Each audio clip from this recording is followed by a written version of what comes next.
All right, we're reading the beginning of section 3 of chapter 8 in Joseph Campbell's Primitive Mythology in the Mass of God. The section is titled The Master Bear, and I'm still in London. I'm actually at London Heathrow Airport. The Master Bear. The Ainus of the northern islands of Japan, Hokkaido, Sakhalin, and the Kurils, who once also occupied the northern part of the main island of Honshu, constitute for the science of anthropology a fascinating problem. For although their body form resembles the Japanese and 5,000 miles of Mongolians separate them from the nearest native white population, their skins are white, their eyes caucasoid, and their hair wavy and abundant. They have been termed the hairiest people on earth. Yet they are not more so than many a Russian muzhik. Indeed, their proud and sturdy old chieftains, copiously bearded, with their broad noses, bushy brows, and spirited eyes, look very much like the author of War and Peace, or a child's vision of Santa Claus, while their women, many of whom are shamans, have had their natural charms embellished with natty, slate-blue mustaches tattooed upon their upper lips at the age of 13 to make them eligible for marriage. Professor A. L. Kroeber classifies this race, who now number about 16,000, as a generalized Caucasian or divergent Mongoloid type, if such a statement can be called a classification. But A. C. Haddon more confidently tells us that they undoubtedly are the relics of the eastward movement of an ancient mesocephalic, round-headed group of white Saimotrichi, wavy-haired people, in contrast to Laotrichi, straight-haired, and Ulotrichi, woolly-haired, who have not left any other representatives in Asia. Their language is unclassified and apparently unique, though one of the archaic components of Japanese must have been a dialect of the same stock. Furthermore, a number of their basic mythological and ritual forms bear a close comparison with Shinto.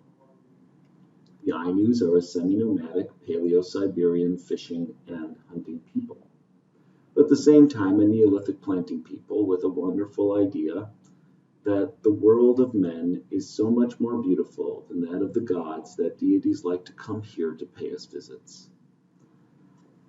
On all such occasions they are in disguise. Animals, birds, insects, and fish are such visiting gods. The bear is a visiting mountain god, the owl a village god, the dolphin a god of the sea. Trees, too, are gods on earth, and even the tools that men make become gods if properly wrought. Swords and weapons, for example, may be gods, and to wear such a one as guardian gives strength. But of all these, the most important divine visitor is the bear. When a young black bear cub is caught in the mountains, it is brought in triumph to the village, where it is suckled by one of the women, plays about in the lodge with her children, and is treated with great affection. As soon as it becomes big enough to hurt and scratch when it hugs, however, it is put into a strong wooden cage and kept there for about 2 years, fed on fish and millet porridge, until one fine September day, when the time is judged to have come to release it from its body and speed it happily back to its mountain home. The festival of this important sacrifice is called Iomande, which means to send away. And though a certain cruelty and baiting is involved, the whole spirit of the feast is of a joyous send-off, and the bear is supposed to be extremely happy, though perhaps surprised if this should happen to be the first time that he has visited the Ainus, to be thus entertained. The man who is to give the feast calls out to the people of his village, I so-and-so, perhaps for example, Kawamura Manokute, I'm about to sacrifice the dear little divine thing from among the mountains. My friends and masters, come to the feast. Let us enjoy together the delights of the sending away. Come, come all. The guests arrive, and a number of prayer sticks, inao, message bearers, are fashioned, some 2 to 5 feet long, whittled in such a way as to leave shavings clustered at the top in a kind of head. These are stuck beside the hearth, where the fire goddess, Fuji, grandmother, ancestress, is ever present, guarding the house. And after having been revered there, the prayer sticks are brought to the place outside where the bear is to be killed, and again stuck in the ground. 2 long, thick poles, known as aknubani, the poles for strangling, are then laid at their base. The men approach the bear cage. The women and children follow, dancing and singing, and the whole company sits in a circle before the bear, while one of their number, moving very close to the cage, lets the little visiting god know what is about to happen. O Divine One, you were sent into this world for us to hunt. When you come to them, please speak well of us and tell them how kind we have been. Please come to us again, and we shall again do you honor of a sacrifice. The bear, secured with ropes, then is taken from the cage and made to walk around in the circle of the people. Blunt little bamboo arrows, bearing a black and white geometrical design and a compact clump of shavings at the tip, called heperiai, cub arrows, are let fly at him, and he is teased until he becomes furious. Then he is tied to a decorated stake. 2 strong young fellows seize him, a third thrusts a kind of long wooden bit between his jaws, 2 more take his back legs to his front. One of the poles for strangling is held under his throat, the other above the nape of his neck. A perfect marksman sends an arrow into his heart in such a way that no blood spills to the earth. The poles are squeezed together, and the little guest is gone. The bear's head is removed, and the whole hide attached is removed with the whole hide attached, carried into the house, and arranged among prayer sticks and valuable gifts by the east window, where it is to share the parting feast.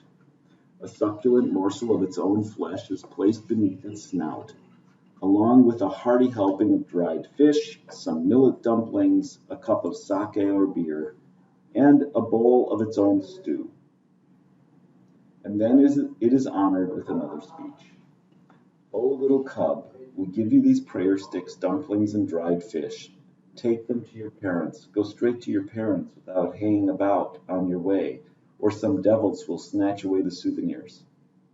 And when you arrive, say to your parents, I have been nourished for a long time by an Ainu father and mother, and have been kept from all trouble and harm. Since I am now grown up, I have returned, and I have brought these prayer sticks, cakes, and dried fish. Please rejoice. If you say this to them, little cub, they will be very happy. A feast is celebrated. There is dancing, while the woman who suckled the bear alternately weeps and laughs, along with some of the older women who have suckled many young bears and know something of the mixed feelings of waving goodbye. More prayer sticks are made and placed upon the bear's head. Another bowl of its own stew is placed before it, and when time has been allowed for it to finish, the man presiding at the feast calls out, The little god is finished. Come, let us worship. He takes the bowl, salutes it, and divides the contents among the guests, a small portion for each. The other parts of the beast are then eaten also, while some of the men drink the blood for strength and smear a portion upon their clothes. The head of the bear is then separated from the rest of the skin and, being set upon a pole called ke omande ni, the pole for sending away, it is placed among a number of other skulls remaining from earlier feasts. And for the next few days, the festival continues until every bit of the little god has been consumed. When a wild bear is killed in the mountains, it is carried into the hunter's house with honor, by way not of the door, but of the so-called god's window, and such an entry is known as a god's arrival.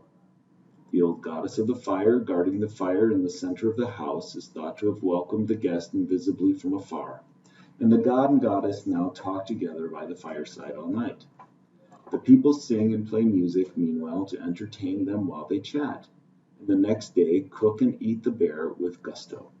Offerings are made to the bear's head, which is placed in a seat of honor, and the divinity, given presents, is ceremonially dismissed to return to his mountain home.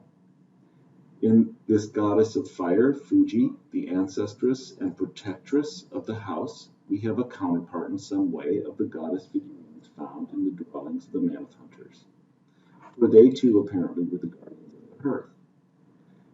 In the Ainu household, there is a place in the sacred northeast corner of the lodge behind the family heirlooms where a special prayer stick is kept, with a little gash at the top to represent the mouth, which is known as Chesi Koro Ina, ancestral caretaker of the house, and he is addressed as the husband of the fire. The Kostyenki niche, in which 3 broken female figurines were found, was likewise will be called in the northeast corner of the house. Furthermore, we cannot but note that beautiful Mount Fuji, the sacred mountain of Japan, is an extinct volcano, and that its name, though reinterpreted in Japanese to mean variously the mountain of wealth, peerless and unmatched, is almost certainly of Ainu origin and a reference to the goddess fire. As goddess of the hearth, she and the visiting bear god of the mountain therefore must have memories to share in their ceremonial conversation. We also recall the Casca Indian tale from British Columbia of the bird who stole the firestone from Bear. So we'll stop there for now and continue with section 3 next time. Thanks for joining me, and next time we'll be in another place.